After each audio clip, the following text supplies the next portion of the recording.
Very good morning everyone team. Yesterday ఒకనొక టైంలో gift Nifty 800 పాయింట్లు గ్యాప్ డౌన్ చూపించింది. బట్ ప్రెజెంట్ రైట్ను 500 పాయింట్లు గ్యాప్ డౌన్ చూపెడుతుంది. 300 పాయింట్స్ రికవరీ అయినా కానీ స్టిల్ ఇప్పటికీ మార్కెట్స్లో కొన్ని కాషియస్ పాయింట్స్ ఉన్నాయి. ఎనీ టైం మార్కెట్స్ ఇంకా మేజర్గా కరెక్షన్ అవ్వడానికి ఛాన్సెస్ ఎక్కువగా ఉన్నాయి. ఎందుకు అనేది చెప్తాను. సేమ్ టైం రికవరీ అవ్వడానికి కూడా అవకాశాలు ఉన్నాయి. ఎందుకంటే నిన్న 800 పాయింట్ల నుంచి ఈరోజు 500 పాయింట్కి వచ్చిందంటే 300 పాయింట్లు రికవరీ అవ్వడానికి ట్రంప్ చేసిన స్టేట్మెంట్స్కి పాజిటివ్గా కూడా మార్కెట్స్ రియాక్ట్ అవుతాయని అంటే ఆబ్వియస్లీ కొన్నిసార్లు లిటిల్ బిట్ పాజిటివ్ పాయింట్స్ చెప్తుంటాడు కదా తను. సో అందువల్ల రికవరీ వచ్చింది. బట్ కాకపోతే అది కన్ఫర్మ్ కాలేదు, అందుకే 500 పాయింట్ల దగ్గర ఉండిపోయింది. సో అదంతా కూడా ఈరోజు మనం డిస్కస్ చేయాలి. నేను ఈరోజు స్టాక్స్ గురించి పెద్దగా కవర్ చేయాలనుకోవట్లేదు. ఎందుకంటే నెగిటివ్ న్యూస్ అప్డేట్స్ ఉండేటప్పుడు లేదా పాజిటివ్ న్యూస్ అప్డేట్స్ ఉన్నా నెగిటివ్ న్యూస్ అప్డేట్స్ ఉన్నా కానీ స్టాక్స్కి ఇంటర్నల్గా ఉన్న న్యూస్ అప్డేట్స్ అయితే మాత్రం పెద్దగా వర్కౌట్ అవ్వవు. అండ్ అలానే ఈరోజు మేజర్గా ఎఫెక్ట్ అయ్యే స్టాక్స్ గురించి కూడా మనం మాట్లాడాలి. సేమ్ టైం వచ్చేసరికి టెక్నికల్గా 1 వీక్ ఆర్ 1 డే టైం ఫ్రేమ్లో పెట్టి important support and resistance levels బట్టి మార్కెట్ని అనాలిసిస్ చేయాలి. క్రాష్ అవుతున్నప్పుడు లోవర్ టైం ఫ్రేమ్స్ వర్కౌట్ అవ్వవు. గోల్డ్ అండ్ సిల్వర్ పరంగా అప్డేట్స్ కూడా మనం డిస్కస్ చేయాలి. వీడియో ఎండింగ్ వరకు చూడండి. వీడియో చూస్తునేటప్పుడు ఏ పాయింట్ ఆఫ్ వ్యూలో అయినా కానీ వీడియో హెల్ప్ అయిందని కానీ మీరు భావిస్తే డెఫినెట్గా వీడియోని లైక్ చేయండి. ఛానల్ ఇంకా సబ్స్క్రైబ్ చేసుకోకుండా వీడియో చూస్తూ ఉంటే ఛానల్ కూడా సబ్స్క్రైబ్ చేసుకోండి. ఇదే వీడియో మీ ఫ్రెండ్స్ ఆర్ మీ రిలేటివ్స్ షేర్ చేస్తే హెల్ప్ అవుతుంది అనుకుంటే వాళ్ళకి కూడా షేర్ చేయండి. నా first one, last night US మార్కెట్స్లో ఏం జరిగిందన్న దగ్గర నుంచి స్టార్ట్ చేద్దాం. లాస్ట్ నైట్ అంటే ఏంటి? Yesterday night. ఎందుకంటే ఎస్టర్డే మన మార్కెట్స్ క్లోజ్ కదా. సో ఎస్టర్డే నైట్ ఏం జరిగిందన్న దాని గురించి మనం చూద్దాం. అంటే డౌ జోన్స్ యొక్క మెయిన్ ఇండెక్స్ అయితే మాత్రం ఆల్మోస్ట్ 403 పాయింట్స్ నెగిటివ్లో క్లోజ్ అయితే నాస్డాక్ 232 పాయింట్స్ నెగిటివ్లో క్లోజ్ అయింది. డే బిఫోర్ ఎస్టర్డే కూడా మోస్ట్లీ మార్కెట్స్లో నెగిటివ్ అప్డేట్స్ ఉండడంతో ఎస్టర్డే యూఎస్ మార్కెట్స్లో ఆ నెగిటివ్ క్లోజ్ అనేది మనం చూడగలిగాం. ఒకనొక స్టేజ్లో Dow Jones 875 points negative side కనిపించింది. కానీ రీకవరీ అవుతూ 400 పాయింట్స్ నెగిటివ్తో అయితే మాత్రం క్లోజ్ అయింది. ఎందుకు ఆ రీకవరీ వచ్చింది చెప్తాను ఆ news update. However European markets చూస్తే యూరోపియన్ మార్కెట్స్ బిగ్ క్రాష్ అయినాయి. 3.5% డాక్స్ క్రాష్ అయితే, ఎఫ్టీఎస్సీ 100 2.75, సిఎస్సి 40 3.46, యూరోస్టాక్స్ 50 3.64% క్రాష్ అవ్వడం అయితే చూసాం. కొన్ని ఏషియన్ మార్కెట్స్ పరంగా చూసుకుంటే జపాన్ మార్కెట్ 3% క్రాష్ అయింది. ఎస్ఎన్పి ఏఎస్ఎక్స్ 2%, రిమైనింగ్ మార్కెట్స్ అన్నీ కూడా ఆల్మోస్ట్ 0.5 to 1% నెగిటివ్లో అయితే మాత్రం చూపెడుతున్నాయి. ఓవరాల్గా చూస్తే బ్లడ్ బాత్ గ్లోబల్ మార్కెట్స్లో కనపడుతున్నట్టు మనకైతే మాత్రం ఇప్పుడు రైట్ నో చూస్తున్నాం. నెక్స్ట్ ఇండెక్స్ ఫ్యూచర్స్లోకి వెళ్ళి చూస్తే డవ్ ఫ్యూచర్స్ నాస్డాక్ ఫ్యూచర్స్లో డవ్ ఫ్యూచర్స్ -150, నాస్డాక్ ఫ్యూచర్స్ -100లో ట్రేడ్ అవుతుంది.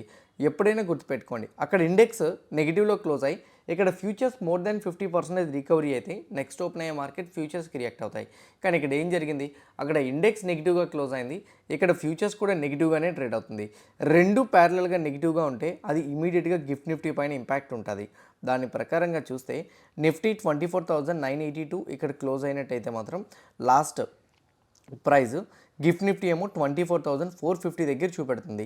530 పాయింట్లు గ్యాప్ డౌన్ ఓపెనింగ్ కనపడుతుంది. ఎంటైర్ గ్లోబల్ మార్కెట్స్ నెగిటివ్గా ఉండడం వలన ఎస్, మరి ఇంత గ్యాప్ డౌన్ ఓపెన్ అయినప్పుడు ఏడిఆర్స్ కన్ఫర్మేషన్ కూడా తీసుకోవాలి కదా, నిజంగానే ఓపెన్ అవుతుందా లేదా అనేది.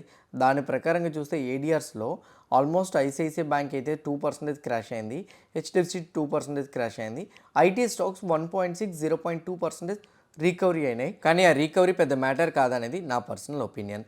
ఓవరాల్గా చూస్తే ఏడిఆర్స్ కూడా నెగిటివ్గానే ఉన్నాయి, మేజర్గా banking sector. Same time global markets crash అవుతున్నాయి. గిఫ్ట్ నిఫ్టీ 530 పాయింట్ల పైన గ్యాప్ డౌన్ ఓపెనింగ్ అయితే కనపడుతుంది.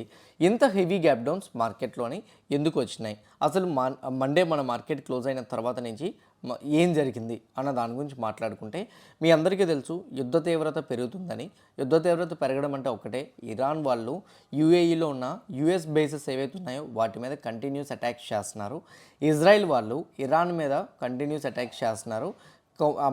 కొమేనీ చనిపోయిన తర్వాత వాళ్ళ అబ్బాయిని అంటే వాళ్ళ కొడుకుని అయితే మాత్రం నిన్న ప్రెసిడెంట్గా ఎలెక్ట్ చేస్తుండగా ఆ పార్టీ నాయకుల మీద ఓటింగ్ బాంబ్స్ అయితే మాత్రం ఇజ్రాయెల్ వాళ్ళు వేశారు. అండ్ ఆల్మోస్ట్ ఒక 88 మెంబర్స్ వరకు ఇంజూర్ అయ్యారని, కొంతమంది అందులో పార్టిసిపేట్ చేయలేదని, కొంతమంది చనిపోయారని కూడా చెప్తున్నారు. అంటే కొత్త ప్రెసిడెంట్ని ఎన్నుకోవడానికి కూడా వీలు లేనంతలాగా ఇజ్రాయెల్ వాళ్ళు అటాక్ అయితే చేస్తున్నారు. దీనికి ఇరాన్ వాళ్ళు ప్రతికూలంగా ఏం చేశారంటే స్ట్రైట్ ఆఫ్ హార్మోజ్ని బ్లాక్ చేశారు. సింపుల్ చెప్పాలంటే స్ట్రైట్ ఆఫ్ హార్మోజ్ నుంచి వరల్డ్ మొత్తం మీద 20% ఆయిల్ ప్రొడక్షన్ అయితే మాత్రం జరుగుతుంది. సో ఆయిల్ ప్రొడక్షన్ సప్లై అయితే మాత్రం జరుగుతుంది. ఈ స్ట్రైట్ ఆఫ్ హార్మోజ్ అనేది అప్రాక్సిమేట్లీ 35 కిలోమీటర్స్ ఈ డిస్టెన్స్ అనేది. ఈ 35 కిలోమీటర్స్ డిస్టెన్స్ని కంప్లీట్గా బ్లాక్ చేశారు. ఇది బ్లాక్ చేయడం వల్ల ప్రపంచం మొత్తం మీద 100% ఆయిల్ సప్లై అవ్వాలంటే 80% సప్లై అవుతుంది. దానివల్ల ప్రెజర్ పెరిగే అవకాశాలు ఎక్కువగా ఉంటాయి. అందుకే మీరు ఇక్కడ చూస్తే ప్రెజెంట్ రైట్ నో కమోడిటీస్లోకి వెళ్ళి చూస్తే క్రూడ్ ఆల్మోస్ట్ $82 దగ్గర ట్రేడ్ అవుతుంది. ఒకనొక టైంలో 85 కూడా వెళ్ళింది, కానీ 82 డ్రాప్ అయింది. సో తర్వాత బ్రెంట్ ఆయిల్ WTI అయితే మాత్రం 75 దగ్గర ట్రేడ్ అవుతుంది. ఇది కూడా ఒకనొక టైంలో 77.5 కూడా వెళ్ళింది. ఈవెన్ క్రూడ్ ఆయిల్ WTI కూడా కొంచెం డిక్లైన్ అయింది, బ్రెంట్ ఆయిల్ కూడా డిక్లైన్ అయింది. బట్ స్టిల్ ఇప్పటికీ కూడా హయ్యర్ ప్రైజెస్ ఉండడంతో నిఫ్టీ గ్యాప్ డౌన్తో రియాక్ట్ అవుతుంది. అయితే మన ఇండియన్ గవర్నమెంట్ నెక్స్ట్ 45 రోజులకు కావాల్సిన ఆయిల్ అయితే మాత్రం రిజర్వ్గా ఉంది అని చెప్తున్నారు. ఓకే, బాగానే ఉంది. రష్యా కూడా మనకి ఒకవేళ కానీ ఆయిల్ షార్టేజ్ ఉంటే రష్యా కూడా మనకి ఇస్తానని ఒప్పందం ఒప్పుకుంది. సో కంగారు పడొద్దని చెప్తున్నారు. కానీ పాయింట్ ఏంటంటే మీ అందరికీ క్లియర్గా ఒకటి చెప్పాలి. ఖతార్ నుంచి మన ఇండియాకి ఆల్మోస్ట్ 40%, ఓకే క్లియర్ కట్గా ఇక్కడ ఉంది, ఖటార్ నుంచి UAE నుంచి మొత్తం కూడా 50% వరకు క్రూడ్ ఆయిల్ ఇంపోర్ట్ చేస్తున్నారు. LNG నుంచి 54% వరకు వస్తుంది. మనం ఇప్పుడు ప్రెజెంట్ రైట్ నో ఇంట్లో గ్యాసెస్ వాడుతున్నాం కదా. ఇప్పుడు రైట్ నో మీ ఇంట్లో చిన్న గ్యాస్ దిమ్మ, పెద్ద గ్యాస్ బండలు ఉంటాయి కదా. ఆ బండల్కి వచ్చే గ్యాస్ అనేది మనం UAE నుంచే తెచ్చుకుంటున్నాం, మేజర్గా ఖతార్ నుంచి. ఎంత 54%. అయితే దాన్ని పెట్రోనెట్ వాళ్ళు తెచ్చుకొని గెయిల్కి, IOCLకి ఇస్తూ ఉంటారు. పెట్రోనెట్టే కంప్లీట్గా చెప్తుంది ఖతార్ నుంచి వచ్చే కంప్లీట్ ఏదైతే LNG ఉందో అది కంప్లీట్గా స్టాప్ అయ్యింది.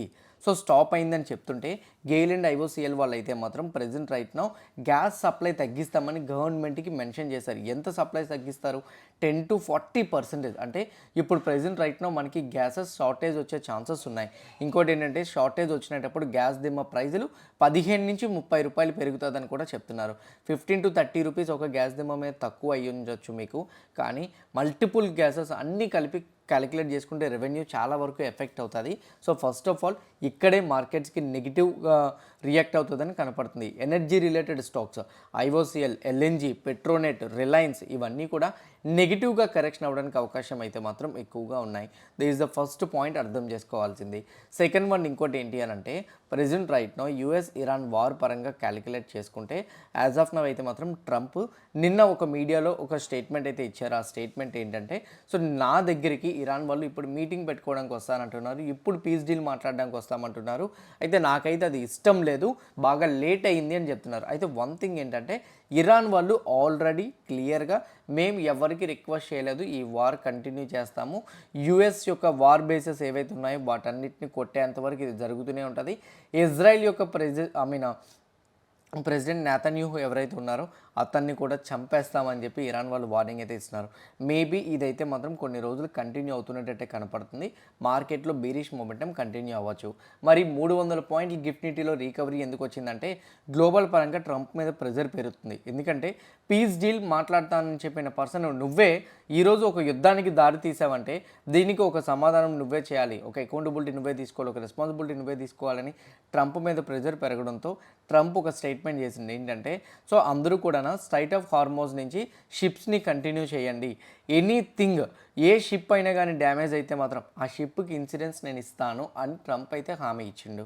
సో ట్రంప్ మాటలు విని సో ఈ స్ట్రైట్ ఆఫ్ హార్మోజ్ నుంచి షిప్స్ని కంటిన్యూ చేస్తే ఇండియాకి అది పాజిటివ్. ఎందుకంటే ఇండియాకి రావాల్సిన almost 40 to 50% oil supply continue అవుతుంది, LNG కంటిన్యూ అవుతుంది. అయితే ఒక్కటి గుర్తుపెట్టుకోండి, ఇరాన్ అయితే మాత్రం అది పేల్ చేస్తానని చెప్తుంది. అయితే ఆయిల్ అనేది పేల్ చేస్తే ఓషన్ మధ్యలోని రిమైనింగ్ షిప్స్కి చాలా బిగ్ ఇంపాక్ట్ పడుతుంది. ఎందుకంటే సో కొన్ని ల్యాక్స్ ఆఫ్ బ్యారెల్స్ అనేది ఆ షిప్లో ఉంటుంది. పేల్ చేస్తే మాత్రం చాలా పెద్ద మంటలు చెలరేగుతాయి. ఆటోమేటిక్గా సరౌండింగ్స్లో ఉన్న ఆయిల్ షిప్స్ ఏవైతే ఉన్నాయో వాటికి కూడా ఇంపాక్ట్ పడతాయి. ప్రజెంట్ రైట్నో ఆ భయం ఉంది. ఆ భయాన్ని పక్కన పెట్టి ట్రంప్ ఇచ్చిన స్టేట్మెంట్కి, ట్రంప్ ఇచ్చిన హామీకి భయపడకుండా కానీ షిప్స్ వెళ్తే ఇండియన్ మార్కెట్స్లోని ఏదైతే నెగిటివ్ సైడ్ కరెక్షన్ వచ్చిందో అది రికవరీ కనిపించే ఛాన్స్ ఉంటుంది.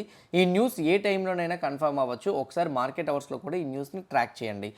లేదు మాకు భయం ఎక్కువగా ఉంది, ఇరాన్ వాళ్ళు డ్యామేజ్ చేస్తారు, మేము ఆయిల్ని సప్లై చేయలేమని UAE దగ్గర నుంచి ఉన్న కంపెనీస్ ఏవైతే ఉన్నాయో వాళ్ళు కానీ చెప్తే మాత్రం ఆయిల్ సప్లై కంటిన్యూ అవ్వకుండా ఉండిపోతే మాత్రం మేబీ ఇండియన్ మార్కెట్స్లో ఇంకా క్రాష్ కనపడుతుంది. ఈ న్యూస్ ద్వారా ఇంకా క్రాష్ అయ్యే అవకాశాలు ఉన్నాయి, సేమ్ టైం మార్కెట్ రికవరీ అవ్వడానికి అవకాశాలు కూడా ఉన్నాయి. అందుకే క్రూడ్ ప్రైస్ కూడా 84-85కి వెళ్ళి రికవరీ అయింది. క్రూడ్ ఆయిల్ WTI కూడా అలానే రికవరీ వచ్చింది. ఇది మేజర్ అప్డేట్ అయితే. గోల్డ్ అండ్ సిల్వర్ పరంగా మరి ఎందుకు ఫాల్ వచ్చింది అని మీరు అడగచ్చు. గోల్డ్ అండ్ సిల్వర్ పరంగా ఫాల్ రావడానికి 2 రీజన్స్ ఉన్నాయి. ఎస్టర్డే ఫాల్ వచ్చింది. బేసిక్గా ఇక్కడ మీకు రికవరీ కనిపించవచ్చు. నేను మీకు అందుకే చెప్పాను, డెల్టా ఎక్స్చేంజ్ అనే అకౌంట్ మీకు కామెంట్ బాక్స్లో ఇస్తున్నా. ఆ లింక్ క్లిక్ చేసి మీరు అకౌంట్ ఓపెన్ చేసుకుంటే 24/7 గోల్డ్లో సిల్వర్లో మీరు ట్రేడింగ్ అయితే మాత్రం చేసుకోవచ్చు.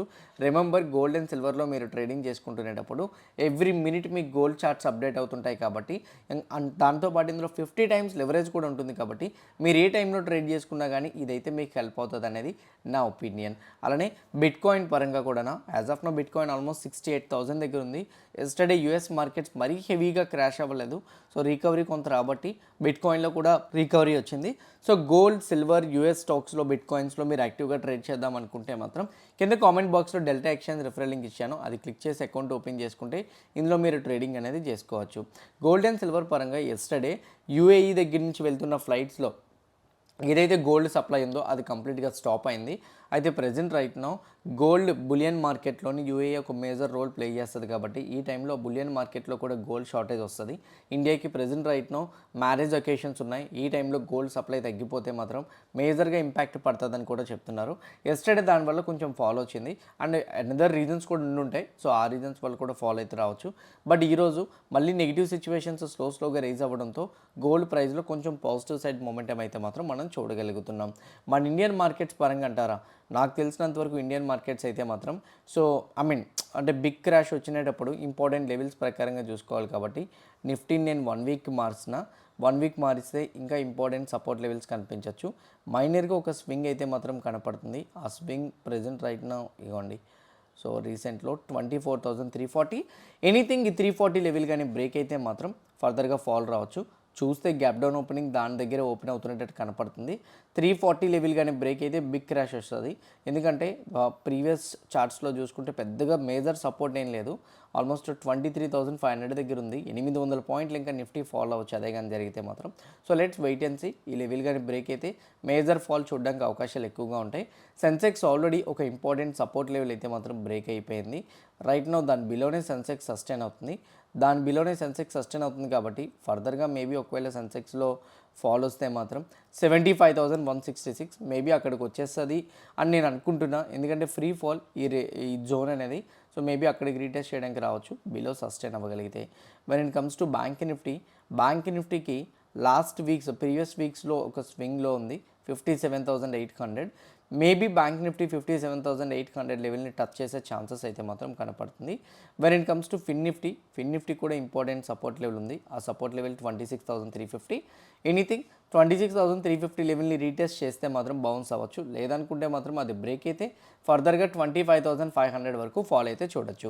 స్టాక్స్ పరంగా ఏ అప్డేట్ ఉన్నా పక్కన పెట్టండి. పోర్ట్ఫోలియో పరంగా ప్రజెంట్ అయితే మాత్రం బ్లీడ్ కనిపిస్తుంది. దానికి డిసైడ్ అయ్యి ఉండండి. ఏదైనా కానీ పోర్ట్ఫోలియోలో రికవరీ వస్తే ఒక్క రోజులో 2 రోజుల్లో రికవరీ వచ్చిన దానికి ఆనందపడి మార్కెట్లో పొజిషన్స్ని యాడ్ చేసేయద్దు. సో రికవరీ రావాలంటే కొన్ని న్యూస్ అప్డేట్స్ అన్నీ కూడా సెటిల్ అయ్యేటట్టే రావాలి.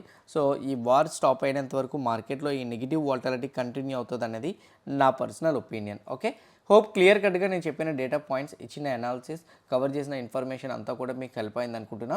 ఎవ్రీథింగ్ హెల్ప్ అయింది అనుకుంటే డెఫినెట్గా వీడియోని లైక్ చేయండి. ఛానల్ని ఇంకా సబ్స్క్రైబ్ చేసుకోకుండా వీడియో చూస్తూ ఉంటే ఛానల్ కూడా సబ్స్క్రైబ్ చేసుకోండి. ఇదే వీడియో మీ ఫ్రెండ్స్ ఆర్ మీ రిలేటివ్స్ షేర్ చేస్తే హెల్ప్ అవుతుంది అనుకుంటే వాళ్ళు కూడా షేర్ చేయండి. See you all today evening at 5 PM in post market analysis. All the best everyone. Bye bye.